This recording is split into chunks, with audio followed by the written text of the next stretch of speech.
Hello, my name is Frank Eaton. I'm the principal at Lang School. I wanted to welcome you to our virtual parent night for the 2020-2021 school year. Very excited for us to be able to share some information with you guys. Normally we would do this in person. Obviously this is a very different year, but wanted to just share with everyone how excited that I am about how our school year has started. Our students are doing a great job at our new protocols. We have had really good attendance. Our teachers are teaching in very creative and different ways. We have been able to have our students in different classes interact a little bit in very safe manners. They seem very excited about that. And we're getting a lot of really fun, good learning done here at school, both from the academic standpoint, but even in the all the challenges that we have with the masks and the distancing. Students are getting to socialize some in those pieces. So super excited about how the school year has started. I hope that we continue on the positive trend. And then the rest of this video, you're going to get some information from your specific classroom teacher. And then also each teacher has created a little video about different pieces of our curriculum and things that we work on here at Lang. Hope you enjoy, and thanks again for all of your support to start off this school year. Hi families, welcome to Lang's virtual open house. I wanted to go over a few things with you, and then every teacher in our building is going to be talking about a different part of our curriculum. So you'll get to see all the different parts of the kindergarten curriculum. I want to start with thank you for emptying our blue folders every night and going over the things that are in there with your children. A reminder, if you have a note that you would like to send home to go or send back to school, make sure you stick it in this front pocket. I'll be starting to send home our reading bags, and inside our reading bags, they're green. They just go to school, and then or they go home, and then if you can please put them back in the backpack to send back to school. Inside there might be different kinds of books. There might be class books that we made together that I made copies of this year, or they might be readers, or they might be some of our Reading A to Z readers, or just other books. So these reading bags can be sometimes the books in there for your children to read to you, sometimes for you guys to read together, or sometimes for you to read to your child. But the more exposure your child has to reading and being read to, the easier reading will become for them. I will be sending home a login information with your children for Reading A to Z, or it's called Raz Kids, when you log into like an iPad on the app. And the Reading A to Z books are great books because they're leveled readers that are leveled for different reading levels in reading. They are similar and actually the same books as some of the paper ones I'll be sending home. And so that gives you access to books that are at your children's reading level. So your child will every child will have their own login and password so that you can practice those at home. Speaking of login, thank you to those of you who've already logged into our Google Classroom. Remember, if you've not done that, if you could go ahead and log in. That's where I will be posting our monthly newsletters, as well as if in the event we have to go to online or off-site learning, that will be access to your child's assignments and lessons. So I want to make sure that we are all logged in. That way, if there's any problems with getting logged in, that we have that all worked out before we actually need the Google Classroom. So if you've not logged in using the paper I sent home a couple weeks ago, please go ahead and do that. Also, thank you to those of you who've already signed up for our Class Dojo. Class Dojos are a great way for you to see different pictures of things we're doing in our classroom. And it helps to strike up great conversations with your children. Like, tell me about what's happening in this picture. What were you making? What were you playing? What were you working on? So please be sure to log into our Class Dojo. On the back of your take-home folders, there is a rough outline of when we're going to be working on different sight words. Sight words are super important for early readers to have a good group of words that they just know from sight. We will be working on them in this order. However, sometimes words come up in your reading that, like maybe we're working on a book and a different word comes up. we'll go ahead and start working on that word right away. So this is just kind of a general idea of when we might be working on sight words. I do recommend you start practicing these with your children. Of course, you wouldn't want to practice all of these at one time. Break it into chunks of a couple at a time. When we work on them in our classroom, I put them on stars and we hang them up on our word wall so they are a resource for your children. They know where to find it. If they're trying to use it in their writing, they know where to find it. So at home, you might want to put them on Post-its and hang them on their bedroom door and have them practice reading it. And as they're writing at home, if they need that word, they know where to find their words at home. We're going to be starting in a couple, soon. Actually, I'm not exactly sure when, but soon I'm going to be starting our Star Student of the Day, where every child will be a star student for the day. And I'll send home a paper that will give you all the information you will need written down for you. You'll have to send in on that time about 5 to 7 pictures, kind of like your child's timeline, starting from when they're babies up until now. And of course, including family and or pets, so that we can see a nice timeline of your child and they can tell us about themselves. I'll also send home a paper for them to fill out some of their favorites, like favorite color, favorite book, so we get to know your children a little bit better. And they'll bring in a special surprise show and tell, where they'll put something in the brown paper bag, and you can help them write 3 clues, and we'll read 1 clue at a time. So if you can help your child by practicing the clues at home, and we give guesses, and so we can figure out what's in the surprise bag. So for instance, I have something in here. It is useful when you squeeze it with your hands. And then I would give a couple of kids a chance to guess. It is made of metal. It makes holes. And of course, it's a hole puncher. So this is what your child gets to do when they're a star student. Find something that's not breakable or valuable, put it in the bag with 3 clues, and we get to figure out what's in their surprise bag.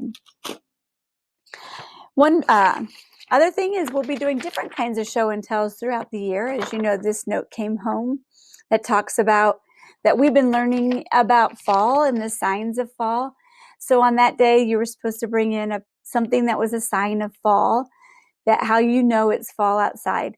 Show and tell is a great chance for your children to talk in front of others, answer questions about their items, and describe items. However, it is important that you practice that at home so they kind of have an idea of what they want to say when they're in front of their classmates. The final thing I want to talk about before I send you off to the curriculum part of our evening is our October conferences are coming up. There'll be a sign-up genius for you to pick a time that works for you and your family. Our conferences this year will be virtual, and so I will send a Zoom link. And if you can just sign up, then we can talk about your child's progress at school. Thank you again for attending our evening, and stay tuned for some more information about kindergarten. Have a great evening. Bye. Hi, Lang families. My name is Erin Bourne, and I am a kindergarten teacher here at Lang. I am going to talk about handwriting and the program we use to help with our handwriting curriculum. So, handwriting is when your child is working on learning the correct formation of numbers in capital letters and lowercase letters. We're also working on the orientation of the letter and the placement on the line. And we're working on building strengthening our recall of those letters and numbers. So that way, when your child's going to write and they're going to write a word and they're trying to produce a letter for a sound they hear, that way they've got it in their working memory and they're able to produce that letter and write it down. And they don't have to take time to think about that, which can impede their writing. So it also helps develop their writing skills as well. The handwriting program that we use is Handwriting Without Tears, which is a program that I am a huge fan of. So the picture on your screen right now is the front of their handwriting, your child's handwriting book. So we call it our orange book a lot of times. But the orange handwriting book goes in a developmental order. So we learn our capital letters first and then our lowercase letters. And we start with the easier letters. And that helps them gain confidence and master those skills. And then they introduce the letters that are a little bit more challenging and help build on that prior knowledge of the skills that they've used on the other letters that we've learned. So the handwriting book is not overwhelming and it's very manageable for kindergartners. This is a picture of one of the pages in the handwriting book. So they're not asked to write the letter over and over and over again. It's just 4 times for each letter. And so they practice the correct formation, the placement on the line, and the orientation. And this book is great for lefties as well.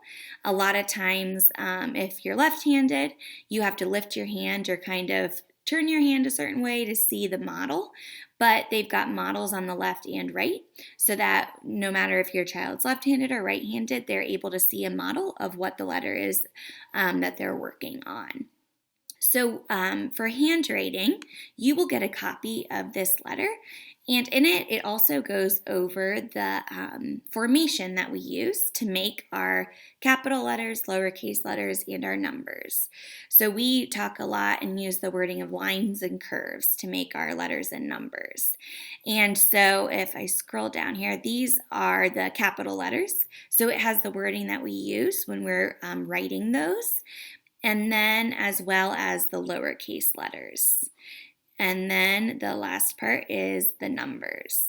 So the lowercase letters is when we'll start using 2 lines to help with the size of the letter and the placement on the line. We're also working on pencil grip when we are working on handwriting.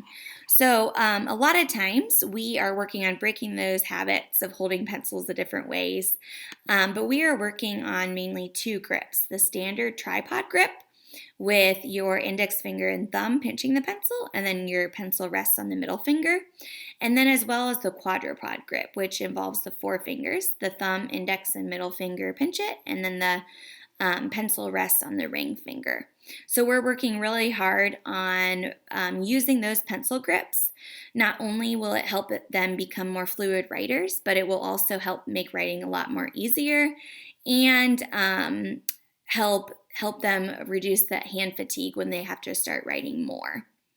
Fine motor is another thing that we've been working a lot on in kindergarten, and we incorporate a lot of different fine motor activities into our day to help strengthen those fine motor muscles.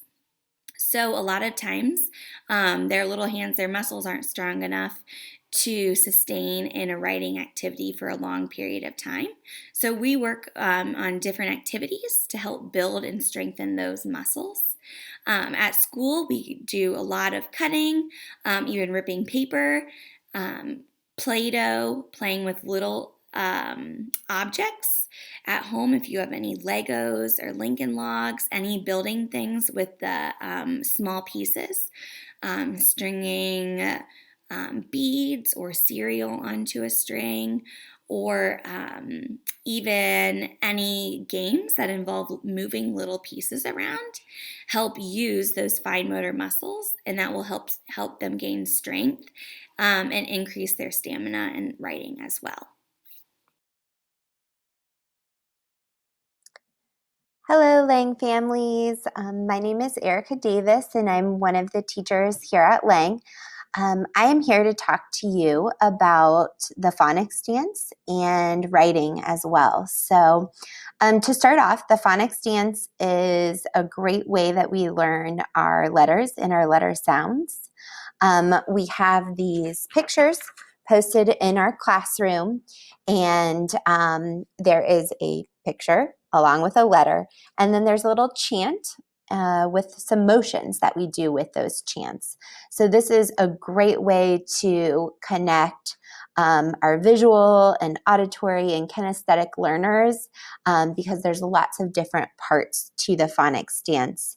So it's a great way for kids to make connections with those letter sounds. So I'm going to do a couple of them for you. This is the letter A, obviously. And here we see a picture of Abby. And Abby is clearly very, very sad. So our phonics dance for the letter A goes like this. A says ah. Abby is sad. Is a. Wah. So we do this. The kids really like getting into it and acting it out.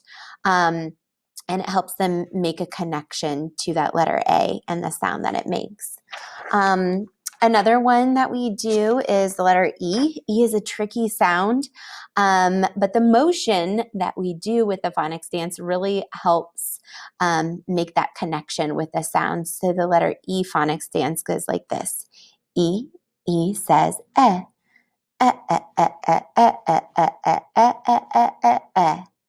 Eddie loves his teddy and Eddie loves E. We make a little heart. So it's kind of like a choo-choo motion. But since E is tricky, sometimes when kids can't remember what the letter E sound is, I just do this motion and that clicks in their brain. Oh yeah, I remember this as the S sound. So a lot of them do make really great connections with emotions and with the sounds. So the phonics dance is a great resource.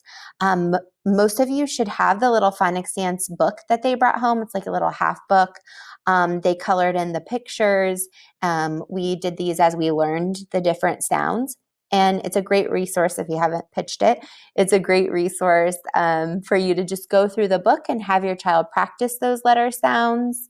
And if they like to perform, to do the little chants that go along with them.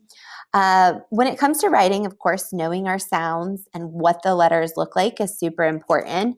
So a lot of the classes have a little phonics dance name tag. You could really have any alphabet in front of you. Is a great resource to use when you're just starting to teach writing. So we've had a focus on listening for the beginning sounds and words right now. So we've done a lot of listening for initial sounds, labeling pictures. So let's say a child wants to draw a picture of a dog. So listening for that first sound, d. Now, let's say they can hear the first sound and identify the D sound, but they forget, oh, I know D says D, but I don't remember what it looks like. So using an alphabet to go through, most of the kids come knowing how to say their ABCs. So we talk a lot about finding a letter using our ABC song and using one-to-one correspondence with our finger.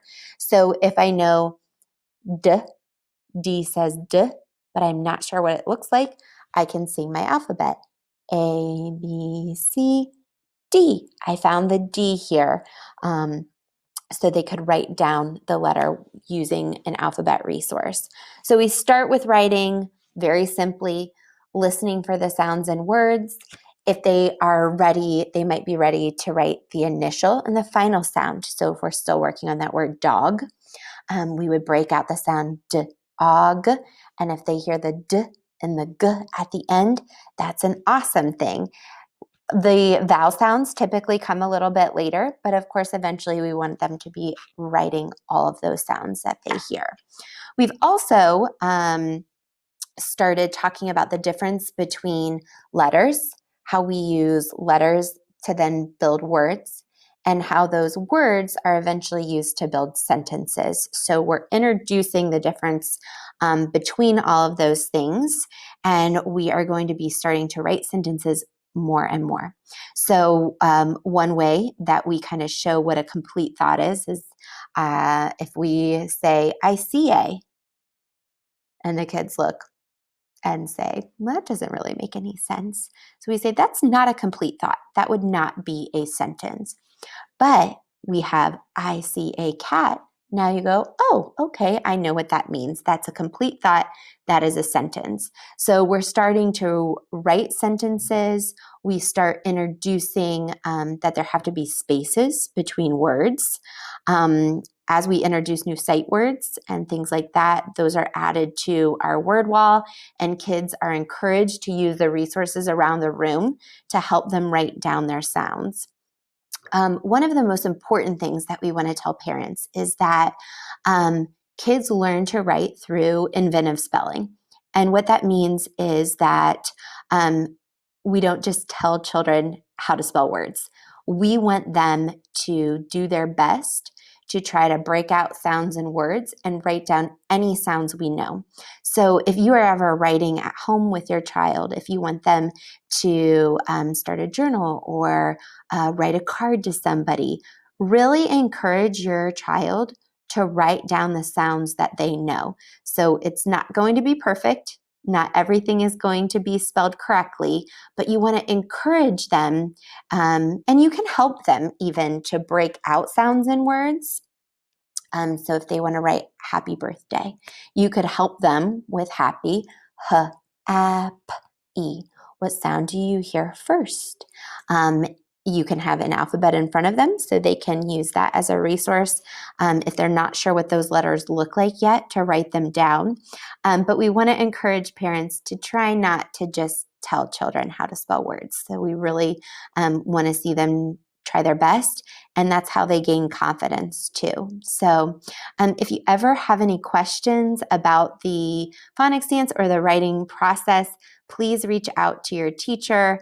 I know writing is one of my favorite things in kindergarten because it's fun to try to decipher what they're writing, what they're trying to say. So I'm sure you will be getting plenty of laughs when the kids start bringing home their writing. I hope you all have a great day, and I know that all the classrooms are off to a great start in kindergarten, so thanks for all your support. Hello, my name is Mrs. Morrissey, and I am our intervention specialist here at Lang and our reading lab teacher. So I work with various students on reading, and I'm here to talk to you about guided reading today. Guided reading is an instructional approach where teachers work with students in small groups for reading. We work at their own individual level. So we have completed assessments where the student is leveled, and they may be at the beginning of a kindergarten level, middle, end of kindergarten, or even beyond. And we use these readers to complete small group instruction with the students. So I'm going to talk a little bit about the different levels. This is a level A book. And the level A books are very repetitive. This is called My Bedroom. So we're working on the sight word my in this book and the sight word look. So the text may say, look at my bed. And you're going to keep going. Look at my bookshelf. Look at my books. This is where we get maybe a little trickier. Look at my, we're wanting them to remember the repetition in the book for look at my, and when we get to this last word, we're looking at the picture to see, someone might look in there and say toys, clothes, but this starts with cl, so we're wanting them to say closet. So if a child is having trouble, we will prompt them to look at the picture and the beginning sound. Same thing here. Look at my toys. Someone might say, look at my dolphin, look at my bear, look at my car. But we want them to look at the beginning sound of the word and see what makes sense based on the beginning sound. This is a level A text. So an important thing in level A text is pointing to the text, because most kids can remember that pattern and just say, look at my bed, look at my toys, look at my closet, look at my, but we want them to look at each word. Look at my toys. So first we do the reading of the text. We reread it several times. We then do some work with the sight words. We might write on our dry erase board quickly in all four corners, look, look, look, look.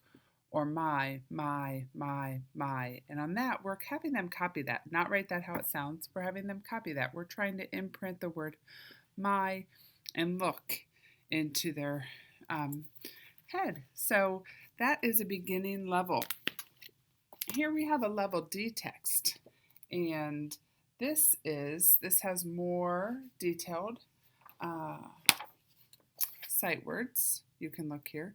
You can see big buildings in the city. Some big buildings are called skyscrapers. And the first time you read, you might have to explain what a skyscraper is. Maybe that's not a vocabulary word, so we'll talk about those. You can see parks in the city. There are cars and buses in the city. You can see parks in the city. There are trees in the parks. So again, on a level D, most kids already know the word you and can and see. We've covered those earlier. And we're now working on sight words like there. And some would be another sight word we'd be working on in this text. A couple things with guided reading. Building fluency is so important, and that's where the kids can read it more in phrases and not word by word. And we do that by repetition of reading. We read the same story multiple times. In any given guided reading lesson, we may read the story 3 times. Each lesson, I do a familiar text and a new text. So we've reread a familiar text that we've read. And then often you'll see these books sent home to you to reread as well. That's one of the best things for fluency and also for comprehension. Comprehension is a huge part of guided reading because reading is not just recalling words. Reading is understanding the text and being able to make meaning from that text. So in order to do that, we need to ask questions about the text. We have the literal, the texts that have to do with, the questions that have to do with the story, and then we have the beyond text questions where maybe we're comparing 2 stories or maybe we're asking them to infer. What do you think? Why do you think they did this? You know, how does this compare to another story we've read? Questions like that. I'm going to talk to you a little more about sight words in general. In kindergarten, we have 45 sight words that the students are expected to know by the end of the year, within the text and in isolation when just shown a flashcard or something, or a list of all the sight words. We kind of break the sight words down by month. And so some of the sight words we've worked a lot on. The first 2 we work on are A and I. They're a letter, but they're also a sight word. We work on me, see, the, like, and very early in the school year. So you may have seen a lot of books coming home with the word see in it. Again, those books are in the text. We do lots of repetition of that. We also add them to our word wall. And a word wall is a resource in the classroom that the children can use when they want to write a word. So we don't want them just trying to sound out the sight words. It's practice if they use what we say, use your resources. So they can look at the word wall, and the word wall has other students' names on it. It also has words like I, a, see, me, the. We introduce those as we learn them and we put them up there. So whenever the children are writing the word the, they can go to the word wall and find the word the so that they can practice writing it T-H-E. These are words that you can't sound out easily. You just have to memorize. For reading, as I mentioned in our guided reading books, they're seeing them over and over again in their books. And then at the end of the lessons or in the middle of the lessons, we may say things like after we finished reading it and we finished talking about it, we'll say, okay, everybody, we either say point to the word look, and they'll find the word look on every page. Another thing we may say is frame the word look. And framing is when you put your fingers, it's hard to do on the camera, put your finger next to one on each side of the word. That's showing us that they can go through the text and discriminate the difference between look and my. So again, we have those 45 sight words. We work on a certain number of them each month. And if the kids are reading higher level books, D and above, they're getting new sight words throughout those books that they're reading as well. That's individualized to their need. Don't ever hesitate to read text beyond their level to them. It's so much fun to read great text to them that they can't read yet, but also to sit down and explore and watch how they are progressing in reading. You are going to be so impressed by what they can do by the end of the school year. And as always, if you have any questions, do not hesitate to reach out. Thank you. Hi, parents and families. My name is Lauren Qualls, and I am a kindergarten teacher here at Lang, and I am excited to talk to you about one of our areas of curriculum called Hegerty, and this is a phonemic awareness curriculum that we practice daily in the classroom. So I'll tell you just a little bit about the overview of Hegerty. Like I said, it is a daily practice and it does not have a written component. So it's something that is all done through spoken word, and it's designed to improve our students' reading, spelling, and writing skills so that as the students are learning to hear specific sounds in words. My experience, I've used this program for several years and I am definitely thrilled with the progress that it has helped my students make. So it's definitely a worthwhile practice, and a great benefit is that it is also only a 10 to 12 minute part of our day, sometimes even shorter than that. So it is a very short part of our day that packs a huge punch into students' language development. Their participation in this program is super important because as students are learning how to manipulate sounds and use them in their writing and reading, it's extra important that they are participating so that they can hear and notice the changes in those sounds. So I'll tell you a little bit more about what it looks and sounds like. There are 10 areas that we work on each day in that short time. So 8 phonemic awareness activities that I'll chat about in just a second. And then daily letter or sound practice. So we're doing flashcards with letters and sounds. And there's also some sort of word or sentence, some sort of language activity that improves their language awareness. So oftentimes towards the end of the year, that looks like a weekly nursery rhyme that they're practicing. So phonemic awareness activities include rhyming, identifying the parts of sounds in a word, changing or deleting parts, and blending as well. So I'll go through each of those little points and talk about an example so that you can kind of see what it sounds like in our classrooms as we're practicing phonemic awareness. So the rhyming we have in a couple different stages. At the beginning, we talk about what rhyming words are, and we provide some concrete examples. So students are repeating words like dog, log, or frog, or I guess that rhymes too, frog, log. So those are just some ways that we provide them with concrete examples of things that do rhyme. So once that skill is kind of covered, then we talk about, is it a rhyming pair or is it not a rhyming pair? So I'll tell our students, give me a thumbs up if it rhymes, a thumbs down if it does not, and I'll say a word, you, we. Do those two rhyme? They don't, so we give a thumbs down. And then I'll provide another word pair, bag, tag. Those ones rhyme, so we give a thumbs up. So that's how we begin rhyming and transition to a different and more difficult part of rhyming. And finally, we do rhyming words where we provide one word and the children have to give us words that rhyme with that example word. So if I gave the word frog, then they would give me dog, log, bog, all those different words that rhyme with frog. So after we do that rhyming practice, we'll move on to identifying parts of a word. So at the beginning of the year, we're getting children to recognize the first sound of a word. So if I say the word mouse, they would say mouse, because there's an M at the beginning. And we never ask for the letter, we're always asking for the sound. So if a child is saying mouse, M, they've kind of skipped past that sound. We want them to just tell us that sound. So mouse, or top, t, that kind of thing. So that's the beginning of words that we identify. We also do some fun practice to identify an ending sound next. So beginning sounds, and then we cover ending sounds. And to do that, we often have the children punch it up, such as this. If I were to say the word ball, I would say ball, ball, and I'm looking for that ending sound of the word when I punch it up. We also talk about the middle sound of a word, and that middle sound I like to do a little roller coaster with. So with the word top, I would go t, ah, p, so students are able to isolate each of the sounds in a word. So we make it fun and it keeps children engaged so that we can get that great language awareness practice in. We also practice adding and deleting and changing parts of a word. So at the beginning of the year, this looks like taking apart compound words, such as the word snowman. If I say snowman, take away snow, what part of the word is left?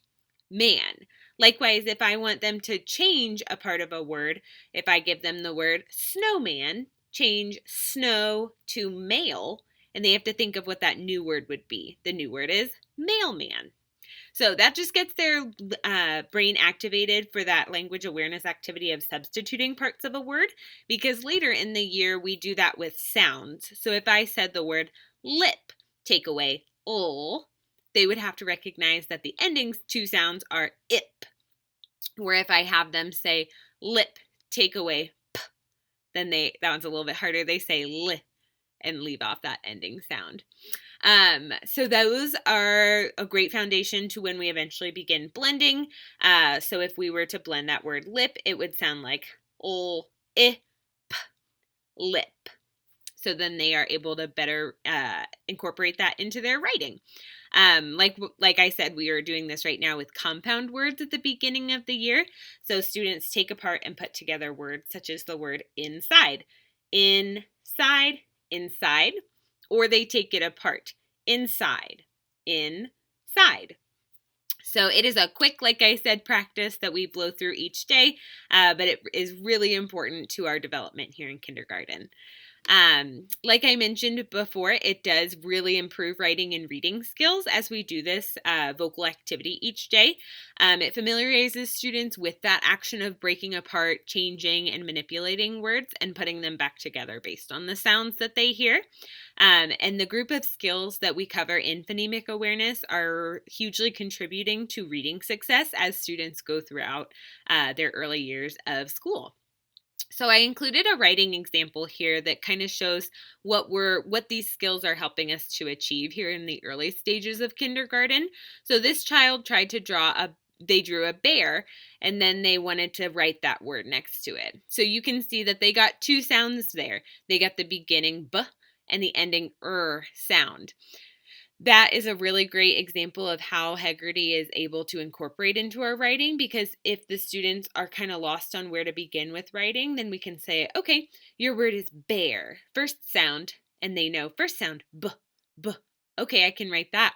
And then they can punch it up to get that last sound. Their word is bear, so we go bear, and they've got two sounds already. So that's a really great start for a kindergarten writer, and something that we want to praise and acknowledge as an important step in their writing.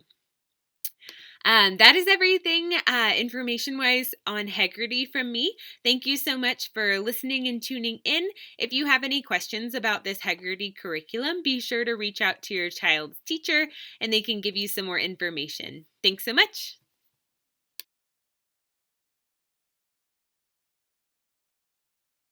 My name is Jane Lynch, and I'm one of the kindergarten teachers at Lang School. This evening, I'm going to talk with you about math and math in kindergarten. I'm excited to get to talk about this. Math has always been my very favorite subject, so it's exciting I get to talk to you about it. In kindergarten and math, we cover many different strands of mathematics, and we will be counting by ones and by tens to 100. We'll be looking at sets of objects and comparing them using vocabulary such as more, less, greater than, less than, least, the same, equal to, all those different kinds of vocabulary words. We'll be working on reading as well as writing numbers from 0 to 20. And we'll also be working on starting at different numbers besides 1 to count. So maybe they might have to start at 3 and count to 10, or start at 7 and count to 30. So with that, showing the children that you don't always have to start at 1 to count. You can start anywhere in numbers and you can continue to count. We'll be working on the operations of addition and subtraction. We'll talk about the concept of addition and subtraction. We're adding, we're putting things together, and subtracting, we're taking things apart or taking things away. We'll be providing lots of tools to help your children with this, such as manipulatives, like manipulatives like chips or things to help them add things together and take things apart, using our number lines, using the hundreds grid, drawing pictures, making tallies, learning how to count on, all those different things to help with addition and subtraction. We'll be learning ways to make 10, where we know this is a tens frame. And so anytime this is filled up, it's 10. So we'll talk a lot about how, okay, well, if there are 7 right here and we put 3 more in, then we have it filled. So now we know 7 plus 3 more is the same as 10 or is equal to 10. We also will be playing lots of dice game. Dice are a great way to be automatic with your with numbers and with adding numbers together. And so we play lots and lots of dice game. One more part of operations that we work on is being able to fluently add within 5. So being able to look and say 1 plus 3 is the same as 4, is equal to 4. Or 4 take away 1 is 3. Where it's automatic for them, they don't need the tools to just know that. So we'll do a lot of practice with that. We'll work on base 10 with teen numbers. Teen numbers are the tricky ones for the boys and girls. First of all, to learn just the names of them. Those are tricky because there's not a great pattern for teen numbers like there are other numbers. However, we'll also talk about how teen numbers are a group of 10 plus ones. So one group of 10 plus some ones is to make different teen numbers. And this is a great way to introduce our place value system. We'll talk about measurement and data by comparing attributes of different things such as weight and length and height, and using terms like more and less, greater than, longer, shorter. And in geometry, we'll talk about both 2D and 3D shapes, being able to use the vocabulary that goes along with 2 and 3D shapes, and being able to identify and describe them, as well as compare and take shapes apart to make different shapes. So if you take a square and you draw a diagonal line, well, now you have 2 triangles. So we now know 2 triangles put together can make a square. All of us work in our classrooms every day on our calendar activities, and the calendar is it's just filled with math. We do a lot of place value because we count how many days we've been in kindergarten. We talk about the days of the week and the concepts of time. We're always counting on. So our calendar activities just lend themselves easily to math. And we also will be working on word problems, both orally and drawing them out with pictures and objects. So so that's a great thing to do in the car. Oh, I see 2 houses. If there are 2 more houses, how many houses do you have altogether? To just do those kind of oral math problems. So in kindergarten, math is very hands-on. We use lots of manipulatives. We play games. We do activities. We do paper pencil with it as well. But we try to make it hands-on as well so that it can be as concrete and so children can really understand the concepts behind all the areas we're working on in math. Hi, Lang families. I'm Jody Anderson, one of the kindergarten teachers here at Lang, and I'm going to be talking to you about what your child will be learning in science and in social studies this year. Now, we paired those 2 together because many of the topics that the students will learn in science and social studies are embedded within the stories that we read and the themes and activities that we plan. So while you may not have a science worksheet or activity that you see come home, do know that we are having many, many discussions here at school about science and social studies topics that kindergartners are required to learn.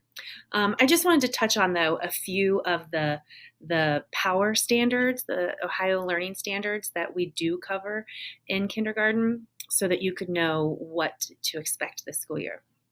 With science, the big overarching concept is that scientists use their 5 senses to observe and to compare and to have conversations about what's happening in the world around us.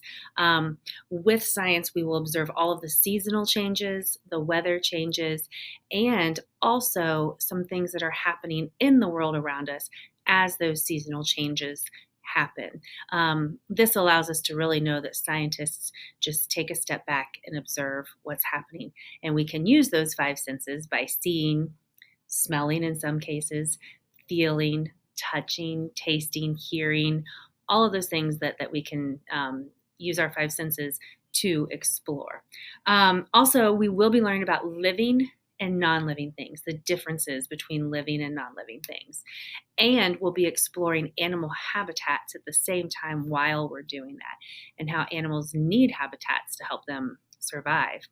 In the spring, we'll talk about sound, and that sound is actually created through vibration. And that is just another one of those Ohio Learning Standards that are covered in kindergarten as a springboard for what your children will learn in the future. Moving on to social studies, I would say, like I mentioned with science, that the bigger, higher, the arc of what they were learning in science was observing and using our five senses to see the world around us. With social studies, I would say that the bigger learning topic of the year is how time passes. And this is why we use the calendar that you can see behind me to talk about the days of the week, the months of the year, and also, like I mentioned before, it connects to science with how the seasons and the weather changes. So with the calendar, kids need to know that yesterday, today, and tomorrow are different time, and that past is something that happened in the past and future is something that will happen. As we talk about the calendar, we also will explore different traditions and customs as we see the holidays that pop up on our calendar. We use those holidays as ways to discuss what our families do at our homes for traditions, because every family has their own customs and their own traditions, and the children will be able to share what their families do at home as each holiday approaches on the calendar. Another thing we do with social studies is we learn about American symbols that we should recognize as Americans. For example, a simple one is the American flag. We want to be sure that all kindergartners in Ohio recognize some major American symbols like the American flag, the Pledge of Allegiance, the national anthem. Now, they don't need to be able to sing the national anthem, but we want them to recognize these things as symbols of America. Another thing that we'll do towards the end of the school year is learn about maps. And we try to start with the connection that kids can make with a map of their own bedroom. So we teach them that a map is really just a drawing of a place or a location. And by starting out with something that makes sense to them, we then can go a little bit larger and dig a little deeper with showing them the map of the United States and doing some enrichment with some things that some kids may not be ready to learn, but while others are ready to learn, it's fun to look at that map of the United States and try to find states that you might recognize. One other thing that happens in social studies, but again, it happens throughout the school year in our discussions, is where we just talk about social interactions and appropriate social interactions. So all of the teachers here at Lang try to teach respect and kindness and acceptance in everything that we do and everything that we expect the children, we expect the children to treat their friends with respect and kindness and acceptance. But again, that just is embedded within what we do each day. So hopefully you will enjoy seeing your young learners make some progress this school year with science and social studies. Thank you for joining us. Hope you have a great year. Thank you for watching our video. We hope that it's been informative and can lead to some positive discussions with your kids at home about school. And one more time, just thank you all for your support in the beginning of the school year. We look forward to continued success throughout the school year.